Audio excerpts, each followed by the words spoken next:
Hey folks, welcome back to another video. Today I am coming at you once again with one of my favorite decks, Joltik Box. I ran this deck to NAIC and made day 2, did quite well with it. And since then, it's kind of just been holding its place in the meta. It hasn't gotten insanely good, but it hasn't dropped off either. It's still just a very solid deck. It is able to do respectably well into most of the bigger matchups in the current meta. And you know, I've seen some craziness going on in the Joltik world lately. People trying to put eels in this deck, trying all sorts of weird bells and whistles. But I still firmly believe in this list that's very close to what I ran at NAIC.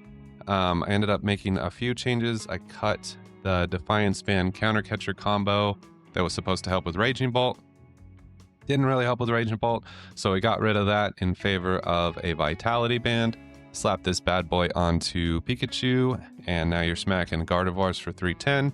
There's a couple cards that it helps Iron Hands hit for 130, which can be, you know, situational here and there, but mostly it's just to increase your Gardevoir matchup. Other than that, we've still got the Baby Genesect.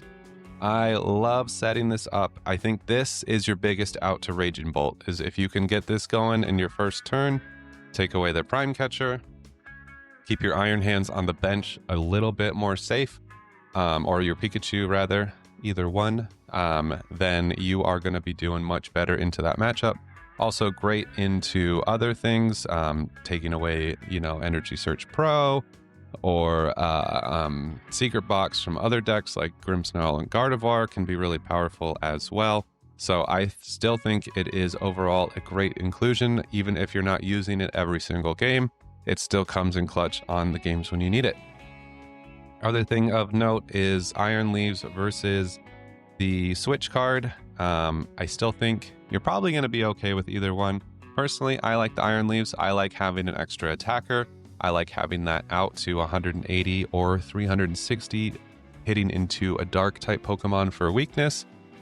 Still comes in clutch more often than not. So I prefer the Iron Leaves over the Switch card. But if you prefer the Switch card, that's, you know, I'm not going to argue with you there. I think that one comes down to player's choice. Other than that, it's the same Joltik Box stuff you know and love. I got 4 Arven, 4 Boss, 4 Crispin, 4 Pokegears. I don't like the Iono. I don't think it's necessary. I just want this solid 4-4-4-4-4 set up going on so that we can always find the supporter that we need. We got our Prime Catcher so that Arven is a late game Gust as well. Helps close things out. Air Balloon in instead of Rescue Board, because why not? And then, you know, it's just Joltik doing Joltik things. The only turn you have to make any kind of mental effort on is your very first turn when you're Jolting charging and you're deciding what attackers you need as you're playing the game. That's all you have to do. You have to look across from you, see what deck is my opponent playing. Okay, I'm going to take 4 prizes with Iron Hands, and then I'm going to close out the game with Ursaluna, or whatever it is. I'm going to take 2 prizes with Iron Hands, I'm going to take 2 prizes with Pikachu, and then I'm going to close out the game with Ursaluna. Like, you just, that first turn, you need to be mapping out how you're going to take all your prizes, and then you get that locked in right up here, and then the rest of the game, you're just chilling. You just sit back, you let your opponent take their 3 to 5 minute turns, and then you go, okay, I'll use Amp you very much. I'll draw 2 prize cards. And then it's their turn again. And then that's the game. And then, you know, 5 more minutes go by and then you win. And that's Joltik Box. It feels great. It's not going anywhere. It's still here and strong. If you haven't tried it, It's so fun. It's so easy. It's Joltik Box. But that's enough yapping. I'll get out of your way. My name is Jared.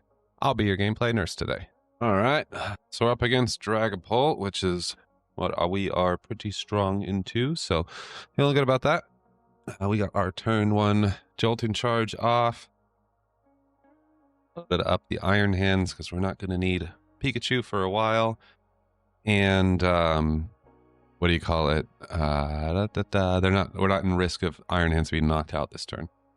I had to start Iron Leaves, which is unfortunate, but we were able to get the balloon and get him retreated, so not too big of a deal. And now it's just, you know, the hard part of Joltik Box is getting that initial setup going. Once we get this, though, it's pretty much autopilot. I'm going to throw in Fez to have a little bit protection against Iono. later in the game. But other than that, not much left to do. Spend the Arvin, just gonna get a Bravery Charm onto hands, or yeah, definitely hands here. Always feels good because it helps prevent the Phantom Dive knockout, or at least it makes it a little bit more difficult. I know most Pult Noir decks are running at least one copy of Jamming Tower these days, but at least it forces them to find it. And we're just making sure we crossed all our T's, dotted all our I's. But let's go ahead and amp you very much. Would have been nice to have a boss this turn to get one of those Dracloaks off the board, or maybe even the Duskull. But we got what we got. Them having a 1-card hand, not feeling like we're in too bad of a way. Speaking of being in a bad way, I have been just down and out with the illness lately. You can probably still hear the congestion that's lingering on with me. But man, I was just like couch locked for like 5 days. I just could not leave the couch, could barely breathe.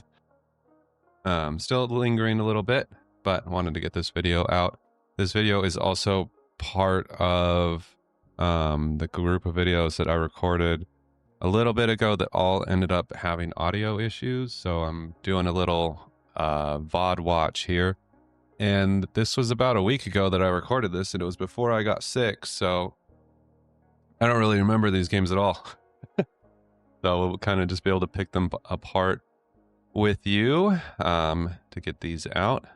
We got, what did they do? So they got the research. They were able to get themselves out of their hand. They got another attach onto their Dracloak. So energy-wise, they're doing pretty good. They just really need a Dracloak. I guess, no, stalling with Itchy is not terrible, but it's also not great because you got to assume that I'm holding energy. Joltik box runs so much that there's almost a, when I have like, I had what, a 7-card hand, 8-card hand going into that turn. You have to assume that I'm going to have the energy here. So we get to take out their Dracloak with the energy. Might have also been okay to go for the Duskull there, but with them having 3 energy attaches already, I don't hate the Dracloak either. I think that's probably a good move. Going for the Duskull would have pretty much guaranteed that they don't take any. Yeah, I think both are good. Both are good. Duskull would have guaranteed that they would have never killed Iron Hands this turn, and then we would have just needed Prime Catcher to win the game. So I almost think that would have been a better play. It's hard to not chase down a double energy cloak though. That always feels like such a good target. Honestly, they should probably just look to attack with, well, if they could get Bear and Jamming Tower into play, that might have been good. But not. Yeah, they're gonna try to not take any knockouts. Okay, so they're still gonna try to keep this stream alive. But I mean, Prime Catcher's in deck, so I pretty much just win here. There's just, you can't really set up this late against Joltik box because I just have so many outs. I mean, I got Crispin Clefairy, I got Prime Catcher, like, we're kind of just doing whatever we want here. I think I'm just being a little poop and going for the Crispin play just because it's funnier.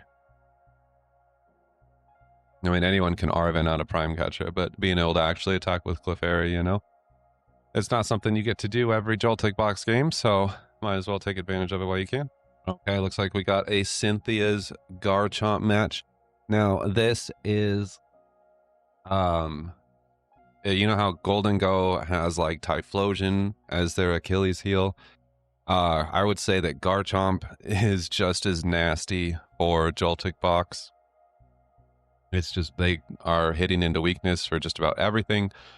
Our one saving grace is that they have a grass weakness, so we can punch them with like Galvantula, even Iron Leaves if we have to. Although Iron Leaves 180 times 2 is 360. So that if they have the tool card on one of their Garchomps, that's 400. So we aren't quite hitting that 400 damage threshold, unfortunately. So regardless of the grass weakness, it is still quite a tough matchup. You kind of have to hope that the Cynthias player is going to run into some consistency issues or just make a few mistakes along the way. But it's not unwinnable. It's just not, you're not going to win most of them. Oh, man, sorry. Struggling with the congestion right now. But we got our good start. We got to go second. Galvantula's in the deck. Most of our tool cards are available. And we're able to kind of get rocking and rolling a bit. Speaking of consistency issues, I do still run Baby Genesect in this deck, and taking away whatever secret box or setup tool they're using is going to be a priority. So we're going to get that going right away. Pretty happy we are able to do so. And then we're just going to load up our hands here. Might give an option to be able to pitch it to a Pikachu if needed. Since I'm holding a Crispin, I always like to, if I am holding that Crispin, I always like to kind of split up my energies so that I have two attackers that are just one Crispin away from getting that nice clean going on, especially if you have a extra energy in your hand like I do too, where if I don't want to Crispin, say I draw into like a boss or something that I'd rather use, I can just attach the psychic energy to the Iron Hands instead, and then I can still amp that way. So this I feel just gives you a bit more options than gives you a bit more options than just purely setting up the Iron Hands. When I was playing this deck at NAIC, I was even throwing like a lightning energy onto my Miraidon if I was only able to get like an Iron Hands out. Just to kind of have Miraidon set up and just be one Crispin away from attacking as well. I actually ended up using him as a backup attacker quite a bit, especially games where I just opened with like one Nest Ball. So I was able to Nest Ball for Miraidon and then Miraidon for Hands and Joltik and not get any like Pikachu or anything else in play. I was getting that one lightning onto the Miraidon just to have a backup attacker ready to go within one turn. And that actually came in clutch, especially against matches like Raging Bolt or decks that are going to for sure use like the 210 HP support Pokemon like Teal Mask or Pheasantipity, that sort of thing. Miraidon loves eating those guys, so helps out quite a bit. Just doing some deliberating, it looks like here. Just get that Galvantula while we have the Ultra Ball ready to go. And we could Crispin.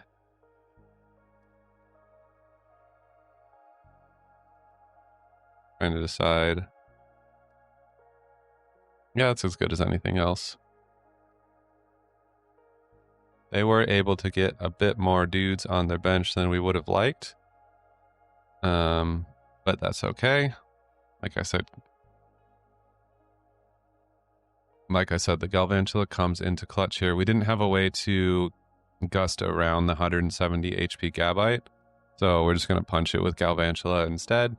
And now if they don't have a rare candy, they are going to be a bit more behind, and it takes away their Pokemon search as well. So actually super happy that we top decked that Ultra Ball here. That was pretty good luck to have.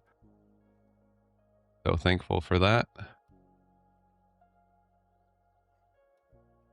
And now they kind of need a bit to really get back into this game because they can't secret box. And we took away their Gabite. So we're actually in a pretty solid position. Ripping that Pokegear off the prizes pretty good too. It looks like they would, the Night Stretcher for Gabite clutch. Keeps them in the game at least. Now they can start getting the Gabite chain going, get a few more, maybe get a Roserade set up, or get another Garchomp for next Gibble Chomp for next turn. That sort of thing. So now thinking ahead, We do have our Iron Hands. I think I've got the Vitality Band in this build, so we could look to Vitality Band the Iron Hands to be able to smack Roseraids down. I feel like that's a mistake from them. I guess they're just trying to stall in any way they can. Like I was saying in the last game, though, you can't really do that so well with Joltik Box. If I had like my bear down or something, sure, but nice. Okay, I'll grab the boss. I feel like benching Mew here is still correct, though. I don't think drawing one card with Mew before Pokegear was correct. I think I would run it that same way again, where I would Pokegear first, get that information, and then decide if I wanted to bench Mew. Use that for retreat. Because we're going to restart just to see if there's anything else we want to do instead, but because we don't really need boss here, right? So maybe that's what. Maybe I should have grabbed Crispin off the prize cards. Because next turn, if they push either of these, boss is kind of worthless. So Crispin might have been a smarter get. That Ultra Ball is pretty huge, depending. I mean, if they get into Garchomp here, which they can because they have Champion's Call, but they still need an energy. But I think with just even the one energy, they're able to knock Iron Hands with their Draw 6 ability, so that's pretty good.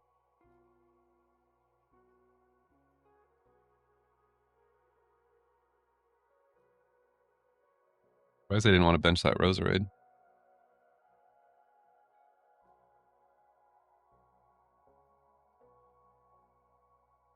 Yeah, because Garchomp's hitting for 130, so 260 with Corkscrew Drive, and it's going to get them all the way back up to 6 cards. That's pretty huge.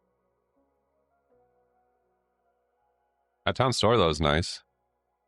Little bit late. Ooh, I own it down to 3 cards. It's going to hurt. But we got the Mew in place. Clefairy's a dead card, but Crispin and Arvin is good. So I think Garchomp is also out of range of Galvantula, because I think you're just hitting for not even 180 because it doesn't have an ability, huh? So you're just hitting for the not enough, that's for sure. But oh, they whiffed the energy. Oh, that's brutal.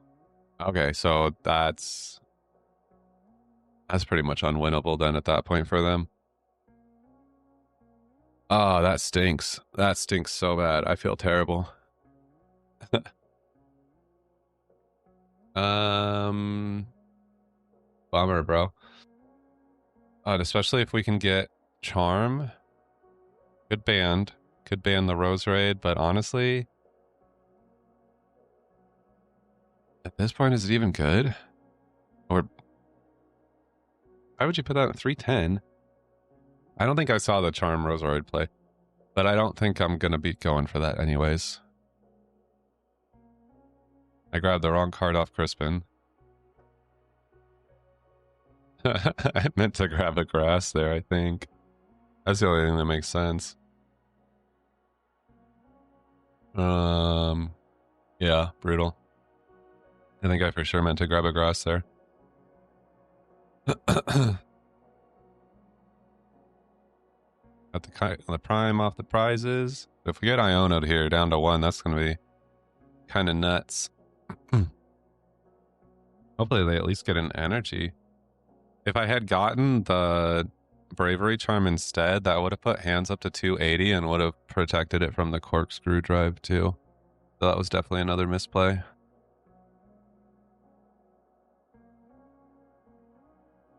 I don't think I was thinking very hard at that point.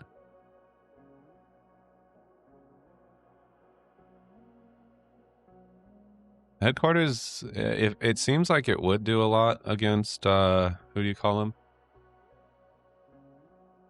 Who am I? Joltik Box? But I mean, it's kind of a lot. But we have our Galvantula set up, so all we have to do is find Gust and we win. Because we can just boss up anything on the bench and hit it with Galvantula. But for sure, what a mistake not getting Bravery Charm. That's just crazy work. Criminal, really. I mean, it's kind of the same either way, I guess. Here's what it is, right? I didn't Bravery Charm the hands because I knew I was going to get Iono to 1. So I wanted to give myself that extra out from Pheasantipity draw, from then them being able to knock out Iron Hands here. Because if they don't knock out Iron Hands, then I don't get Pheasantipity. And either way, what I need to win this game is Gust. In fact, I'd rather Gust with the Galvantula because the Galvantula is not going to be affected by League Headquarters.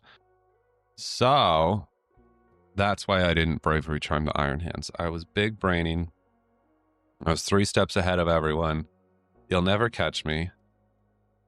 Are they buying it? Got the Gust. Okay, so here we go. So yeah, that's a GG right there. Like I said, it's a tough matchup. Kind of have to hope that they have a few fumbles along the way, which luckily that happened here despite our misplays. GG.